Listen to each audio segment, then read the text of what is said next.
Shalom saudaraku yang terkasih di dalam Tuhan Yesus Kristus. Hari Senin tanggal 19 Oktober 2020, Gereja Kalimantan Evangelis menetapkan kepada kita nas firman Tuhan dalam kitab Wahyu pasal 18 ayat yang pertama sampai dengan ayatnya yang ke-10 dan ayat yang ke-19 sampai dengan ayat yang ke-20 dengan tema jangan ambil bagian dalam dosa dunia.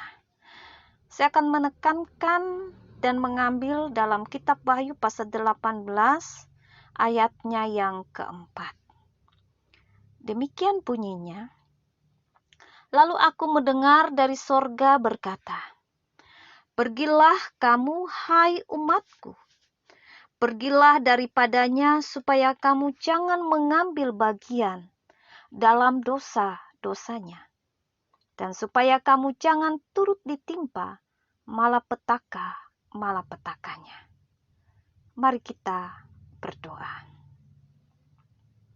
Firman-Mu pelita bagi kaki kami dan terang bagi jalan kami. Amin. Saudaraku yang terkasih, jangan ambil bagian dalam dosa dunia.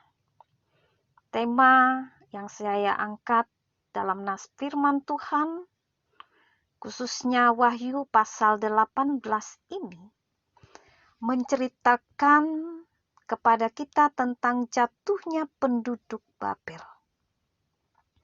Babel merupakan ibu kota seluruh dunia yang menjadi pusat kerajaan kejahatan universal. Babel adalah simbol dari persekutuan seluruh dunia yang memusuhi Allah. Dunia yang sudah menjadikan Kristus sebagai musuh. Pada ayat yang keempat yang sudah saya bacakan tadi adalah merupakan pesan Allah kepada umatnya. Melewati malaikat supaya pergi dan menjumpai Allah agar mereka tidak ikut ambil bagian dalam dosa-dosa Babel. Anjuran atau perintah ini tidak secara hurufiah kita artikan, saudara. Supaya umat Allah pergi dari dunia, dari masyarakat yang jahat ini. Tidak berarti umat Allah harus terisolasi dari orang lain. Karena jika demikian, bagaimanakah caranya Injil keselamatan itu disampaikan? Jika demikian, bagaimanakah umat Allah mempengaruhi dunia ini kalau harus terisolasi dari dunia ini? Tetapi saudaraku, kita dapat ambil apa yang dikatakan dalam ayat ini. Yaitu umat Allah harus tegas keluar dari kebiasaan-kebiasaan dunia yang jahat ini. Umat Allah harus tegas tanpa kompromi untuk memisahkan diri dari budaya dan pola hidup dunia Babel yang penuh dengan berhala. Bagi kita, berita ini adalah nasihat supaya kita tidak tinggal dalam dunia keberdosaan. Kita harus memisahkan diri secara moral dan rohani dari dunia yang jahat ini. Kita tidak ambil bagian di dalam dosa-dosa yang ada di sekitar kita. Seperti Yesus berkata dalam doanya, bahwa umatnya berada dalam dunia, tetapi mereka bukan berasal dari dunia. Dalam Yohanes pasal 17, ayat 14 sampai dengan 18. Saudaraku yang terkasih, apa makna dalam kehidupan kita melewati nas ini? Yang pertama yang mau dikatakan adalah hidup dalam kebenaran butuh perjuangan. Perjuangan kita yang sesungguhnya dalam hidup ini adalah bagaimana kita hidup dan kita bisa masuk surga. Jangan kita terlena oleh kenikmatan hidup sampai kita lupa bahwa kita nanti harus mempertanggungjawabkan hidup kita kepada Allah. Dalam hidup mengikuti Kristus itu butuh perjuangan. Oleh karena itu, saudara, kenapa hidup dalam kebenaran butuh perjuangan? Karena tidak ada orang yang bisa 100% baik. Selama kita hidup pada tubuh kita yang panah ini, kita harus terus berjuang untuk melawan keinginan daging.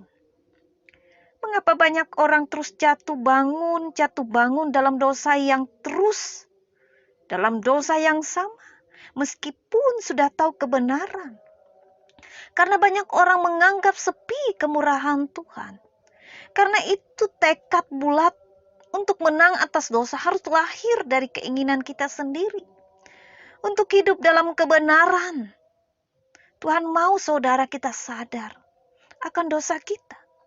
Sebab sebagai kita hidup, kita bisa menghargai kasih karunia Tuhan. Makna yang kedua yang dia mau sampaikan kepada kita adalah gaya hidup kita yang benar. Yaitu membangun relasi dengan Tuhan dan sesama harus lebih penting daripada hal-hal yang duniawi. Selain itu kita harus selalu melibatkan dan mengandalkan Tuhan. Tidak ada kesombongan dalam diri kita dalam setiap perencanaan hidup kita. Di luar Tuhan semuanya akan menjadi sia-sia. Sebab Tuhan Maha Dahsyat dan dengan sekejap dapat menghancurkan dan menghanguskan semuanya. Karena itu saudaraku, lakukanlah apa yang benar di dalam Tuhan apapun harganya. Meskipun yang benar itulah tidak selalu nyaman dan mudah untuk dikerjakan. Tetapi kita harus yakin Tuhan Yesus selalu memberkati. Makna yang ketiga, tidak ambil bagian dalam dosa dunia.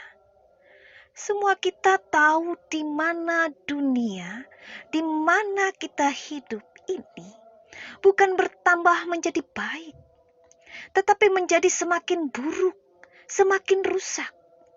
Secara moral manusia semakin rusak.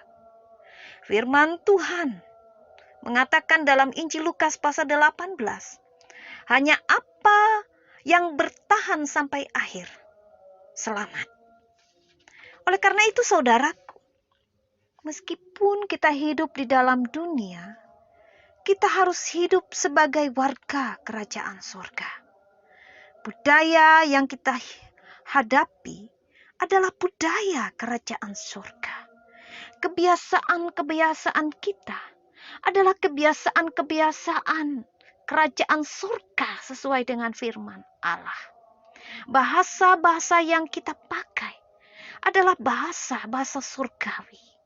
Maksudnya perkataan-perkataan kita haruslah perkataan-perkataan yang sesuai dengan kebenaran, merujuk kepada firman Allah dan kesaksian Kristus. Jika tidak demikian, maka seperti Babel yang diruntuhkan total karena mendapat hukuman dari Allah. Maka kita akan diruntuhkan oleh kekuatan hukum Allah yang akan datang. Maka jangan kita hidup di dalamnya, supaya kita jadilah seturut dengan maunya Tuhan. Jadilah seturut dengan maunya Allah, Tuhan kita, di dalam nama Yesus Kristus, Juru Selamat kita. Amin.